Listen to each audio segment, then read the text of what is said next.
Hello नमस्कार दोस्तों, मैं नितिन वालिया। आज हम लोग बात करेंगे आपसे सी टेट जूनियर की एसएसटी के बारे में और जानेंगे इसके सिलेबस को कि इसके सिलेबस के अंदर कौन कौन से टॉपिक्स हैं और कौन कौन सी पैडागोजी के टॉपिक्स हैं। उन सारी बातों को आज मैं डिटेल में आपको समझाऊंगा और क्या चीज़ अभी हमने पढ़नी है उस सिलेबस के अंदर। ऐसा नहीं कि सारा ही सिलेबस पढ़ना है, हमें क्या चीज़ उसमें पढ़नी है और क्या चीज़ हमें छोड़नी है, वो सारी भी बातें मैं आज की क्लास में आपको बताऊँगा। और हाँ, एक बात और, जो मैं अपनी वीडियो पर एसएसटी की क्लासेस डालूंगा, चाहे वो थ्योरी की हो चाहे वो क्वेश्चन आंसर्स की हो, तो बस मैं 10 क्लास से नीचे ही उसकी क्लास अपने चैनल पे डालूंगा और 10 क्लास में से कम में ही आप बस वो सारी क्लास देख लेना और मैं गारंटी आपको देता हूं कि आपके पेपर में, आपके जूनियर की एसएसटी के जो पेपर होगा उसके अंदर आपके 50 क्वेश्चन से ज़्यादा आप बिल्कुल सही करके आओगे। मतलब 50 से ज़्यादा मार्क्स आप 60 में से गेन करोगे, ये मैं गारंटी देता हूँ आपको। चलो हम लोग जानेंगे। सबसे पहले बात हम लोग कर लेंगे एसएसटी के अंदर जो क्या क्या चीज़ें आते हैं। तो देखो, सब्जेक्ट हमारा एसएसटी है, 60 नंबर का आएगा सी टेट में जूनियर पेपर के अंदर। और एसएसटी के सिलेबस को 2 भागों में पढ़ेंगे हम लोग। एक तो पढ़ेंगे सामाजिक विज्ञान के विषय, जिसे हम लोग एसएसटी कंटेंट्स कह रहे हैं, जो 40 क्वेश्चन लगभग जिसके पूछे जाएंगे आपसे। और एक सामाजिक विज्ञान शैक्षणिक मुद्दे, जिसको हम लोग एसएसटी पैडागोजी कह रहे हैं, जो लगभग 20 क्वेश्चन हमें देखने को मिलेंगे। कुछ क्वेश्चन इससे ऊपर भी हो सकते हैं। आगे हम लोग देखें जरा। ओके, सबसे पहले हम लोग जानेंगे इतिहास के बारे में, हिस्ट्री के बारे में। ये एसएसटी का सबसे मेन सब्जेक्ट है हमारा और इसका सबसे पहला टॉपिक है कब, कहाँ और कैसे। ये हमारा 6 क्लास का एनसीईआरटी का पहला ही चैप्टर है हिस्ट्री में। तो ये जो हम लोग पढ़ाएंगे ना आपको, और जो सी टेट में दिया गया सिलेबस है वो पूरा एनसीईआरटी है, ठीक है। और जो मेरी क्लासेस आएंगी वो भी एनसीईआरटी बेस आएंगी पूरी की पूरी। उसमें आपको डिटेल में डिस्कस कराएंगे, बहुत ही अच्छी तरीके से आप सीख पाओगे। उसके बाद हम लोग देखो कब, कहाँ, कैसे का अंदर जो आएगा हमारा कुछ प्राचीन इतिहास है। तो कैसे, कब, कहाँ और किस किस तरीके से चेंजिंग हमें देखने को मिले इतिहास के अंदर और कौन कौन सी घटनाएं थी इतिहास की, उन सारी बातों को हम लोग इसके अंदर जानते हैं। उसके बाद है हमारा कि प्राचीन समाज। प्राचीन समाज, एंशियंट जो हमारा समाज था प्राचीन काल में, किस तरीके से वो डिवाइड था, किस तरीके से वो अपने जीवन व्यतीत करता था, उन सारी बातों को आज इसके अंदर हम लोग डिस्कस करेंगे टॉपिक के। उसके बाद है हमारे कि पहले के किसान और चारवाह। तो ये जो पहले के किसान थे किस तरीके से खेती करते थे, मतलब कैसे, मतलब एग्रीकल्चर किया जाता था और कहाँ कहाँ पर एग्रीकल्चर था, कौन कौन सी क्रॉप्स उगाई जाती थी, किस तरीके के किसान थे, तो वो सारी बातें इसके अंदर दी गई है। उसके बाद है पहले के शहर। पहले के शहर का मतलब ये है कि जिस तरीके से प्राचीन काल के या फिर मध्यकालीन इतिहास से पहले की कुछ घटनाएं हैं, जिसके अंदर कुछ शहर दिए गए हैं कि पहले के शहर कैसे थे। और ये जो मतलब जैसे इंडस वैली सिविलाइजेशन एक हमारी अर्बन सिविलाइजेशन रही है, उसके अंदर किस प्रकार के शहरीकरण था, वो सारी बातें इसमें हम लोग बात करेंगे आपसे। फिर उसके बाद आएंगे हमारी प्रारंभिक अवस्थाएं। प्रारंभिक अवस्थाएं किस तरीके की थी, भारत की दशा क्या थी, किस तरीके की थी और क्या उसका मतलब एक कंडीशन रही है हमारे इंडिया की पहले टाइम में, तो वो सारी बातें यहाँ पर है। उसके बाद है कि पहला साम्राज्य। हमारे इंडिया के अंदर जो साम्राज्य रहा है, एक प्राचीन काल के पहले साम्राज्य रहे हैं, जैसे 16 महाजनपद के बारे में भी इसके अंदर डिस्कस हैं। उसके बाद हमारा कुछ जो अन्य साम्राज्य रहे हैं, जैसे चोल, चेरा, पांड्य साम्राज्य इत्यादि, ये सब कुछ यहाँ पर हम लोग बात करेंगे। उसके बाद नेक्स्ट पॉइंट है हमारा कि दूर की ज़मीन के साथ संपर्क। दूर की ज़मीन का मतलब है कि विदेशों के साथ क्या संपर्क भारत के थे, तो दूर की जो एक देश रहे हैं उनके साथ कहाँ कहाँ पर क्या क्या व्यापार था हमारे इंडिया का, किसके साथ में था और किस तरीके से उनके साथ में एक राजनीतिक संबंध हुआ करते थे, वो सारी बातें इसमें हैं। उसके बाद है कि राजनीतिक विकास जो है हमारा, तो राजनीतिक विकास कैसे हुआ इंडिया के अंदर, और जो कौटिल्य के द्वारा लिखी गई पुस्तक है अर्थशास्त्र, उसमें किस तरीके की राजनीति का वर्णन किया गया है, वो सारी बातें हम लोग यहाँ पर डिस्कस करेंगे इसके अंदर टॉपिक में। और उसके बाद है हमारी संस्कृति और विज्ञान। संस्कृति हमारा जो कल्चर है, कल्चर और विज्ञान, किस तरीके से हमारा संस्कृति से विज्ञान जुड़ा हुआ है और विज्ञान से संस्कृति जुड़ी हुई है, वो सारी बातें इसके अंदर आती है हमारी। नंबर नेक्स्ट हम लोग देखेंगे जिसमें राष्ट्रवादी आंदोलन। ये राष्ट्रवादी आंदोलन जितने भी थे हमारे भारत में राष्ट्र को बचाने के लिए, राष्ट्र के हित में किए गए आंदोलन जो हैं उन्हें राष्ट्रवादी आंदोलन हम लोग कहते हैं। ठीक है, चाहे वो गांधीवादी आंदोलन हो, चाहे इसके अलावा और भी राष्ट्रीय आंदोलन जो एक स्वतंत्रता आंदोलन के लिए लड़े गए हैं, राष्ट्रवादी आंदोलन। उसके बाद है हमारा आज़ादी के बाद भारत। आज़ादी के बाद का जो भारत है ये हम लोग हमारा सबसे अंतिम टॉपिक है। वैसे तो आज़ादी के बाद का जो भारत है वो किस तरीके का था, किस तरीके से सामाजिक दशा थी उसमें, क्या उसमें पॉलिटिकल मुद्दे थे या फिर क्या चैलेंजिंग थी हमारे सरकार के लिए, वो सारी बातें इसमें हम लोग पढ़ते हैं। उसके बाद देखें हम लोग ज़रा कि नए राजा और साम्राज्य हमारे इंडिया में जिस तरीके से कोई नए राजा बने हैं, नए साम्राज्य बने हैं, जैसे कुषाण वंश, कुषाण डायनेस्टी इंडिया में नहीं आई थी क्योंकि उसे कहा जाता था कि ये चाइना की यूची जाति की है, और उसके बाद फिर वो इंडिया में आए। इंडिया में आने के बाद उन्होंने इतना बड़ा विस्तार किया अपने साम्राज्य का, और ये सारी बातें डिटेल में हम लोग पढ़ेंगे। खैर उसके बाद है हमारा कि दिल्ली सल्तनत जो है हमारा, कि दिल्ली सल्तनत, और दिल्ली सल्तनत भी एक प्रकार से नया राजा थे, उसमें नए साम्राज्य था क्योंकि बाहर से लोग इंडिया के अंदर आए, है ना। मुस्लिम आक्रमण इंडिया के अंदर हुआ और उसके बाद भारत के अंदर दिल्ली पर अधिकार किया जो मुस्लिम साम्राज्यवादी थे। तो उसके बाद दिल्ली सल्तनत बना। दिल्ली सल्तनत के अंदर आने वाले जो 5 वंश है, जैसे गुलाम वंश, खिलजी वंश, तुगलक वंश, सैयद वंश, लोधी वंश, और उसके बाद इंडिया में मुग़ल एम्पायर आता है, मुग़ल साम्राज्य आता है। तो ये सारी बातें इसके अंदर पढ़ी जाती है। उसके बाद आर्किटेक्चर, चाहे वो दिल्ली सल्तनत के टाइम पर बनाए गए कुछ इमारतें थी, कुछ महल थे, कुछ किले थे, वो सारी बातें हम लोग यहाँ पर पढ़ेंगे। उसके बाद है एक साम्राज्य का निर्माण। एक साम्राज्य का निर्माण मतलब एक साम्राज्य का निर्माण कैसे होता है, उसमें किस तरीके की क्या क्या प्रक्रिया देखने को मिलती है, और किस तरीके से वो एक दूसरे से लड़ाई या फिर एक विपक्ष का एक महत्व निभाते हैं, दल आपस में एक दूसरे से लड़ाई करते हैं। तो ये सारी चीज़ें इसके अंदर ये दी गई है। उसके बाद है सामाजिक बदलाव। सामाजिक बदलाव हमारे इंडिया में किस तरीके से हुआ है, कैसे हुआ है। देखो बहुत सारे एक सामाजिक बदलाव, जैसे चाहे वो महिलाओं के साथ में कुछ मतलब भेदभाव के तरीके देखने को मिले हों भारत के अंदर, कुछ जातिवाद को लेकर किस तरीके से समाज के अंदर परिवर्तन देखने को मिले। तो सामाजिक बदलाव, समाज के अंदर किस तरीके से बदलाव आया और क्या चेंजिंग हमें देखने को मिली। उसके बाद बहुत सारे समाज सुधारक आंदोलन इंडिया में चलाए गए थे, और वो समाज सुधारक आंदोलन के प्रवर्तक कौन थे, वो सारी बातें हम लोग इसमें पढ़ते हैं। फिर इसके बाद है क्षेत्रीय संस्कृति। हम इतिहास के अंदर देखते हैं कि हमारा भारत जो है वो कई सारे राज्यों में डिवाइड है। हमारे भारत, अभी हम लोग एक चैप्टर पढ़ते हैं विविधता, जिसे कहते हैं डाइवर्सिटी, पॉलिटी के सिविक्स के अंदर आता है। ठीक है, तो इसी प्रकार से क्षेत्रीय संस्कृति, अलग अलग कल्चर हमें देखने को मिलता है। अलग अलग, जैसे दक्षिण भारत में हम लोग जाते हैं तो वहाँ पर जो एक इमारतें बनी रहती हैं, वहाँ का जो कल्चर है, वहाँ की जो संस्कृति है वो बिल्कुल डिफरेंट है नॉर्थ इंडिया से। ठीक है, नंबर नेक्स्ट है हमारा कि कंपनी पावर की स्थापना। हमारे इंडिया के अंदर अंग्रेजी शासन चला, स्थापत्य जो हमारे इंडिया के अंदर अंग्रेजों का हुआ तो वो 1600 ईस्वी के आसपास हुआ। हम लोग कहते हैं कि पहले हमारे इंडिया में पहली यूरोपियन कंपनी जो आई थी वो पुर्तगाल थी, उसके बाद अंग्रेज थे, फिर डच थे, डैनिश थे, डेविस थे, फ्रांसीसी थे, इत्यादि ये लोग आए और इन्होंने किस तरीके से अपनी कंपनी की स्थापना करी इंडिया में आकर, और क्या चैलेंज था उन लोगों के लिए और क्या गुलामी थी हमारे भारत की। तो वो सारी बातें यहाँ पर हमें देखने को मिलती है, कंपनी पावर की स्थापना। उसके बाद है कि ग्रामीण जीवन और समाज। ग्रामीण जीवन हमारे इतिहास के अंदर क्या मतलब ग्रामीण जीवन रहा है और किस तरीके का समाज रहा है, क्या उसमें ऊंच नीच रही है, वो सारी बातें यहाँ पर है हमारी। नंबर नेक्स्ट है हमारा उपनिवेशवाद और जनजातीय समाज। जनजातीय समाज, उपनिवेशवाद क्या होता है हमारा, कि जो कोई विदेशी कंपनियां इंडिया में आई, किस तरीके से उन्होंने अपना व्यापार बढ़ाया, अपना साम्राज्य बढ़ाया, उन्होंने किस तरीके से ट्रेड किया इंडिया में, तो उसे उपनिवेश कहते हैं। कि हमारे इंडिया में उपनिवेशक कंपनी कौन कौन सी थी, वो सारी की सारी, एक वो पुर्तगाली या चाहे वो फ्रांसीसी, चाहे वो ब्रिटिश कंपनी थी, तो वो उपनिवेशवाद हमारे इंडिया में आया।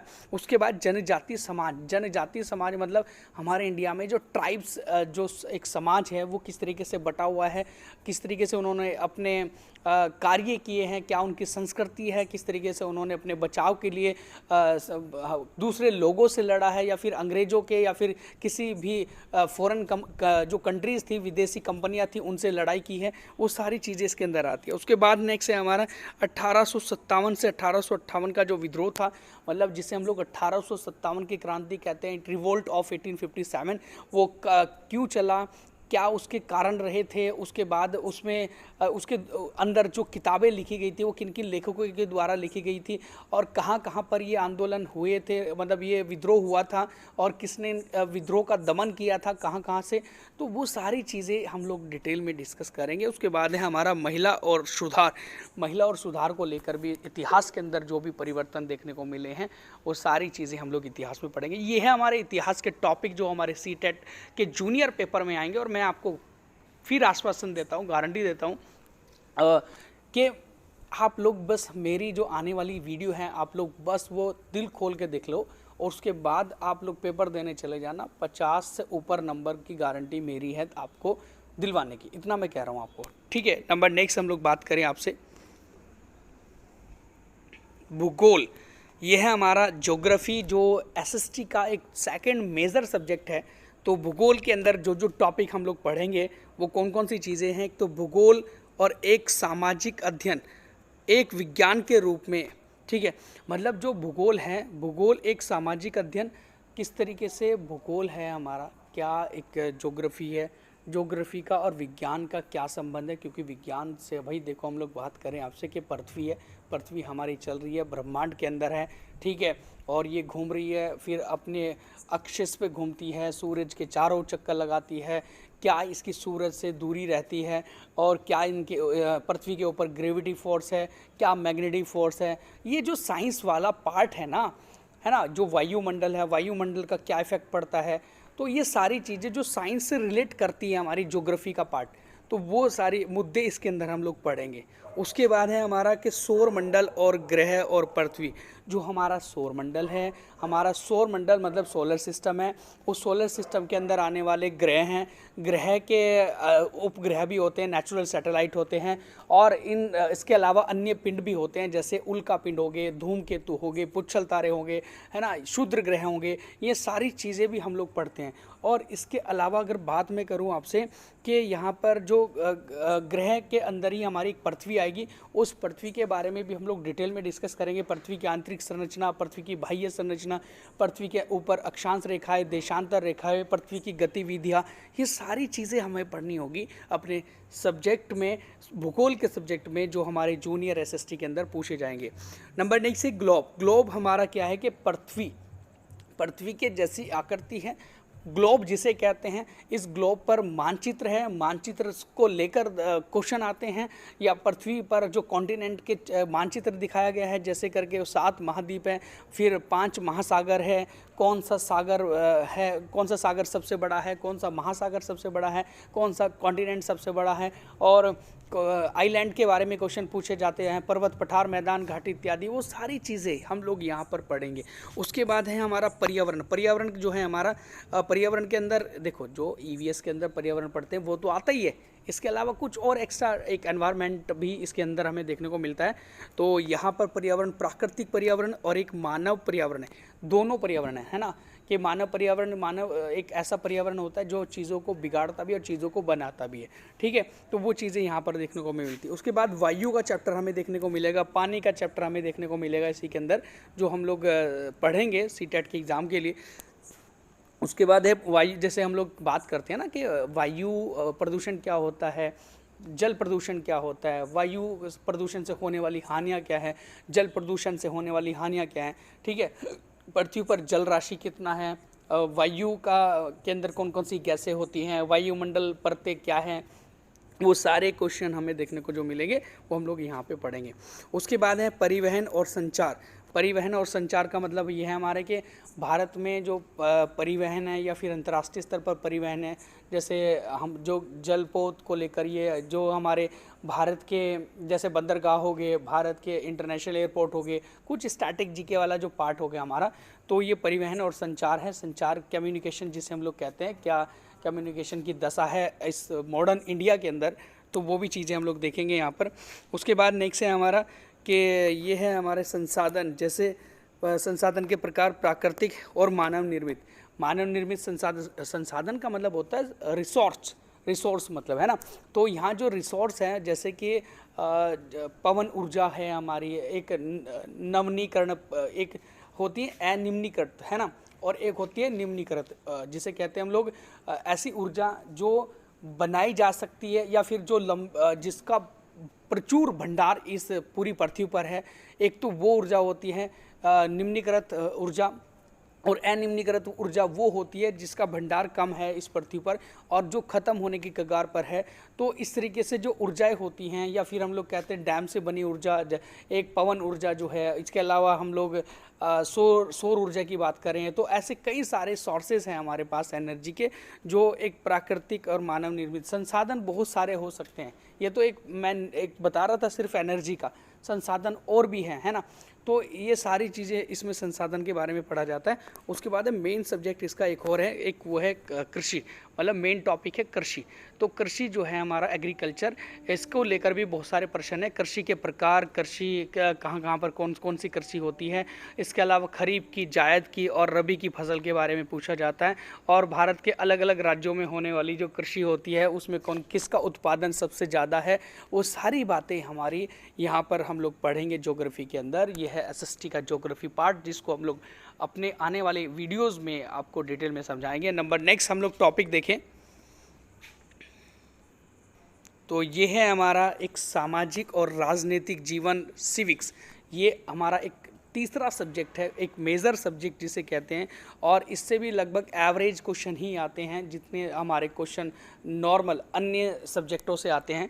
तो यहाँ पर भी हम लोग देखेंगे ज़रा कि इस सिविक्स का ना, ये जिसे हम लोग बड़े होकर बड़े बड़े जो हम लोग कॉम्पिटिशन की तैयारी जब करते हैं तो इसे बड़े लेवल पर कहा जाता है पॉलिटी है ना।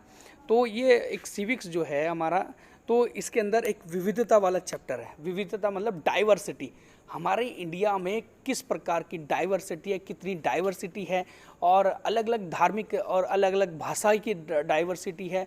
क्योंकि हम लोग कहते हैं कि भारत 28 राज्यों में डिवाइड है ना। 28 राज्य भारत के अंदर वर्तमान में, और 8 केंद्र शासित प्रदेश है, और लगभग हर एक राज्य की भाषा हमें देखने को अलग अलग मिलती है। अलग अलग बोलचाल, अलग अलग प्रकार के त्यौहार मनाने के जो तरीके होते हैं, तो वो सब चीज़ उसे कहते हैं विविधता, डाइवर्सिटी। ठीक है, तो हमारे इंडिया में एक ये वाला चैप्टर दिया गया, हमारे सिलेबस में ये वाला चैप्टर दिया गया है, विविधता, डाइवर्सिटी। इसके ऊपर भी क्वेश्चन पूछे जाते हैं एग्जाम में, तो इसको हम लोग पढ़ेंगे आगे चल के डिटेल में जब हमारा एक वीडियोज़ आएंगी। तो नंबर नेक्स्ट है हमारा कि सरकार क्या होती है, स्थानीय सरकार क्या होती है। सरकार को लेकर भी क्वेश्चन है। जैसे हम लोग पॉलिटी पढ़ेंगे तो उसमें भाग नंबर 5 आएगा इंडियन कॉन्स्टिट्यूशन का, और इस इंडियन कॉन्स्टिट्यूशन के पार्ट नंबर 5 के अंदर ही हम लोग राष्ट्रपति, उपराष्ट्रपति, प्रधानमंत्री, और इसके अलावा जो हमारे मंत्रिमंडल होती है, मंत्रिपरिषद होती है, लोकसभा होती है, राज्यसभा होती है, और इसके अलावा यहाँ पर ही न्यायपालिका होती है। तो इन सारी चीज़ों को ना पार्ट नंबर 5 के अंदर डिस्कस कर लेते हैं, लेकिन जो उसकी डिटेल है, जो उसकी एनसीईआरटी व्याख्या दी गई है, वो हमें 6 क्लास से लेकर 8 क्लास की बुक में देखने को मिलेगी, जो सीटेट के एग्ज़ाम में जिस प्रकार के प्रश्न पूछे जाते हैं। ठीक है, तो नंबर नेक्स्ट है हमारा कि जीविका चलाना, जीविका कैसे चलती है, किस प्रकार से, मतलब आजीविका की बात हो रही है यहाँ पर कि जब हम लोग अपना जीवन बिताते हैं तो हमें किन किन चीज़ों की आवश्यकता पड़ती है, कैसे हम लोग बिताते हैं, और वो सारे रूल रेगुलेशन हम लोग यहाँ पर फॉलो करते हैं, जो भी हमारे पारिवारिक होते हैं, सामाजिक होते हैं। नंबर नेक्स्ट हम बात करें आपसे कि जनतंत्र हमारा होता है लोकतंत्र, जिसे कहते हैं डेमोक्रेसी। तो डेमोक्रेसी क्या है, डेमोक्रेसी किस प्रकार की इंडिया में चलती है, या अन्य देशों में डेमोक्रेसी कैसी है, वो सारी बातें हम लोग देखेंगे यहाँ पर। फिर राज्य सरकार मतलब हम लोग कह सकते हैं कि जो केंद्र सरकार है हमारी, यूनियन गवर्नमेंट है, वो हमारी क्या है, और उसके अलावा ये हमारे जो राज्य हैं किस प्रकार से केंद्र या फिर संघ से आपस में एक दूसरे से जुड़े हुए हैं, क्योंकि भारत अर्थात इंडिया राज्यों का एक संघ होगा, ये इंडियन कॉन्स्टिट्यूशन का आर्टिकल नंबर 1 बताता हमें। तो वो सारी चीज़ें भी यहाँ पर दी गई है जो हमें आगे पढ़नी आगे चल के, तो वो मैं चीज़ें आपको बिल्कुल डिटेल में पढ़ाऊंगा, उसकी टेंशन लेने की ज़रूरत नहीं है। लेकिन आज हम लोग सिलेबस को समझ रहे हैं, क्या क्या टॉपिक हम लोग इसमें पढ़ेंगे। नंबर नेक्स्ट है हमारा कि मीडिया को समझना, और एक महत्वपूर्ण बात यह है कि मीडिया को कैसे समझ पाएंगे हम लोग, मीडिया क्या होती है। तो यहाँ एक न्यूज़ पत्र जो होता है या न्यूज़पेपर जो होता है, एक संसाधन होता है हमारा मीडिया का। किस प्रकार से न्यूज़पेपर में खबरें आती हैं, क्या किस तरीके से बच्चे या हम लोग उसको लेते हैं, कैसे पढ़ाया जाता है, उससे हमें क्या फ़ायदा होता है, और इसके अलावा अन्य मीडिया जो रहता है हमारा, तो वो सब कुछ भी यहाँ पर हमें समझना पड़ेगा। मीडिया के ऊपर एक आधा क्वेश्चन इस तरीके को हमें देखने को मिलता है। नंबर नेक्स्ट है हमारा अनपैकिंग जेंडर। अब ये अनपैकिंग जेंडर क्या होता है, तो ये अनपैकिंग जेंडर हम लोग जो पढ़ेंगे ना, वो एक प्रकार से लैंगिक भेदभाव को लेकर है। जैसे हम बात करें आपसे कि महिलाओं के उत्थान के लिए भी इसमें बातें हमें पढ़नी पड़ेगी, और महिलाओं के साथ में जो हो रहा है भेदभाव है कि जैसे कहते हैं कि महिलाओं के घरेलू काम को काम नहीं माना जाता, उसे कहा जाता है ये तो घर के काम कर रहे हैं, और एक जो पुरुष होता है अगर वो घर से बाहर जाके कोई काम कर रहा है तो वो एक ओरिजिनल काम माना जाता है। तो ये एक प्रकार का भेदभाव होता है। अगर हम लोग स्कूल में जाने के लिए दोनों को कहते हैं, लड़की और लड़कों को, तो ये एक प्रकार से समानता है। लेकिन अगर हम लोग कहने लग जाएं कि भाई लड़कों का हक होता है ज़्यादा पढ़ने का, ठीक है, क्योंकि लड़कियों को चूल्हा और ये घर का काम करना इत्यादि, तो ये एक भेदभाव हो गया। तो इसमें हम लोग कई सारी चीज़ें इस प्रकार की हम लोग पढ़ते हैं। तो ये हमारा कहलाता है अनपैकिंग जेंडर, ठीक है। नंबर नेक्स्ट है हमारा कि संविधान, इंडियन कॉन्स्टिट्यूशन से रिगार्डिंग, जैसे हमारे भारतीय संविधान में 22 हमारे भाग हैं और 395 अनुच्छेद थे जिस समय कॉन्स्टिट्यूशन बना था। आज तो काफ़ी हैं। उसके अलावा 8 अनुसूचियाँ स्टार्टिंग में 8 शेड्यूल थे, और आज वर्तमान में 12 शेड्यूल 12 अनुसूचियाँ हैं। उन अनुसूचियों के बारे में, उन भागों के अंदर जो लिखा गया प्रक्रिया है उनके बारे में जो ज़रूरी है हमारे सिलेबस में, वो चीज़ कॉन्स्टिट्यूशन का पार्ट हम लोग यहाँ पर पढ़ेंगे। उसके बाद है हमारा कि संसदीय सरकार। संसदीय सरकार मतलब पार्लियामेंट्री जो गवर्नमेंट है किस प्रकार से कार्य करती है, कैसे होती है, क्या लोकसभा होती है, क्या राज्यसभा होती है, कितनी इनके अंदर सीट्स होती हैं, मतलब कौन कौन कितनी सीटें लोकसभा में, कितनी राज्यसभा में हैं, इनका कार्य क्या होता है, उच्च सदन कौन सा है, निम्न सदन कौन सा इत्यादि। ये नॉर्मल छोटी छोटी बातें जो है हमारी बेसिक सी, ये हमने पढ़नी है। ओके, नेक्स्ट हम बात करें आपसे न्यायपालिका। न्यायपालिका भारत के अंदर जो है वो आर्टिकल नंबर जो सुप्रीम कोर्ट है वो 124वें अनुच्छेद से स्टार्ट हो जाती है, और वो हम लोग पढ़ेंगे कि सुप्रीम कोर्ट इंडिया में कब बनी थी, किस प्रकार की न्याय व्यवस्था इंडिया में चलती है, राज्य न्याय व्यवस्था कैसी है, लॉ और केंद्र ये, या फिर एक हमारी सुप्रीम कोर्ट न्याय व्यवस्था किस प्रकार से होती है, ठीक है। तो ये सारी चीज़ें हम लोग यहाँ पर पढ़ेंगे आगे चल के अपनी क्लास के अंदर। उसके बाद है सामाजिक न्याय और सीमांत। सामाजिक न्याय एक सोशल जस्टिस को लेकर भी यहाँ पर बात बोली गई है, तो ये भी एक महत्वपूर्ण टॉपिक है हमारे पॉलिटी या सिविक्स का। नंबर नेक्स्ट हम लोग जान लेते हैं कि जो पैडागोजी है, पैडागोजी को, तो ये है हमारी एक CTET की जूनियर की पैडागोजी के टॉपिक्स जो हमें पढ़ने हैं। देखो इसमें एक टॉपिक बड़ा महत्वपूर्ण है, वो ज़्यादा महत्वपूर्ण इसलिए है क्योंकि उसी को लेकर या उस टॉपिक से संबंधित ही सबसे ज़्यादा पैडागोजी के प्रश्न हमें 2011 से लेकर अभी तक 2022 तक के जो पेपर हुए उसमें देखने को मिले हैं। जैसे कि कौन सा टॉपिक है, वो है सामाजिक विज्ञान, सामाजिक अध्ययन की अवधारणा और प्रकृति। जो हमारा सामाजिक विज्ञान है, सोशल साइंस है, और सामाजिक अध्ययन है, सोशल स्टडी जिसे कह रहे हैं हम लोग, कि इसके जो कंसेप्ट है ना, और उसकी जो नेचर है, उसकी जो प्रकृति है, इसको लेकर जो क्वेश्चन आते हैं एग्जाम में वो बहुत ज़्यादा है। और इसके अलावा एक और है यहाँ पर, यह है सामाजिक विज्ञान, सामाजिक अध्ययन पढ़ाने की समस्याएं। क्या समस्याएं हमें देखने को मिलती है, किस तरीके से हम लोग उन समस्याओं का सॉल्यूशन कर सकते हैं, उसको मतलब उसका समाधान कर सकते हैं, ये करके इन दोनों के दोनों टॉपिक से ना सबसे मोस्टली ज़्यादा क्वेश्चन पूछे जाते हैं। देखो 20 नंबर में आएंगे क्वेश्चन, और इसमें से ना सबसे ज़्यादा क्वेश्चन जो हैं वो हर एक पेपर में सामाजिक विज्ञान की अवधारणा और प्रकृति के वाले हैं, और सामाजिक विज्ञान के पढ़ाने के समस्या को लेकर है। चलो और भी हम लोग जान लेते हैं इसमें। कक्षा, कक्ष की प्रक्रिया और गतिविधियाँ और प्रवचन। तो कक्ष की जो गतिविधियाँ एक्टिविटीज़ रहती है हमारी क्लास के अंदर, उनको लेकर प्रश्न है हमारे। उसके बाद है आलोचनात्मक सोच का विकास करना, मतलब जो क्रिटिसाइज जिसे कहते हैं, तो वो जो आलोचना होती है, आलोचनात्मक सोच का विकास करना किस तरीके से, अगर कोई मतलब हमारी आलोचना करते हैं, कोई बच्चे की आलोचना कर रहे हैं, उसको लेकर ये वाली पॉइंट है, इसमें आलोचनात्मक को लेकर कुछ क्वेश्चन होंगे जो हम लोग आगे आपको बताएंगे, समझाएंगे अच्छे से। उसके बाद है कि पूछताछ और हमारा अनुभवजन्य साक्ष्य के, यहाँ पर कुछ पूछताछ से संबंधित कुछ पार्ट हमारे पेपर में आता है, जिस प्रकार के क्वेश्चन हमें देखने को मिलेंगे पेडागोजी के अंदर ही। उसके अलावा यहाँ पर स्रोत मतलब प्राथमिक स्रोत और माध्यमिक स्रोत, मतलब प्राइमरी और सेकेंडरी सोर्सेज हमारे जो भी एक सामाजिक अध्ययन के हैं, मतलब सोशल साइंस के हैं, उनसे रिगार्डिंग ये क्वेश्चन हमें देखने को मिलते हैं कुछ यहाँ पर। और इसके बाद है हमारा कुछ प्रोजेक्ट बनाया जाता है, कुछ प्रोजेक्ट दिया जाता है, उन के आधार पर भी क्वेश्चन पूछे जाते हैं। इसके अलावा मूल्यांकन इवैल्यूएशन जो हमारा होता है, इवैल्यूएशन किस प्रकार से करना होता है, जूनियर में या प्राथमिक लेवल पर कैसे करना होता है वो अलग है, लेकिन जूनियर लेवल पर कैसे करना होता है ये चीज़ अलग हो। तो पेडागोजी के ये टॉपिक हैं। इसके अलावा 3 सब्जेक्ट है हमारे, हिस्ट्री, ज्योग्राफी और सिविक्स। तो ये था हमारा सिलेबस, और मैंने इसको आपको थोड़ा सा एक डिटेल में व्याख्या भी इसकी करी है, और इसके जो भी हमारी आने वाली वीडियो होंगी क्वेश्चन आंसर की होगी, चाहे वो डिटेल में होगी, तो मैंने बोला आपको कि 10 से कम वीडियो होंगी और उन्हीं को आप लोगों को देख लेना बस, और आपका बेड़ा पार। तो थैंक यू सो मच। अगर आपको हमारी दी गई जानकारी अच्छी लगी तो प्लीज़ वीडियो को लाइक करें और चैनल को सब्सक्राइब करें, and thank you so much.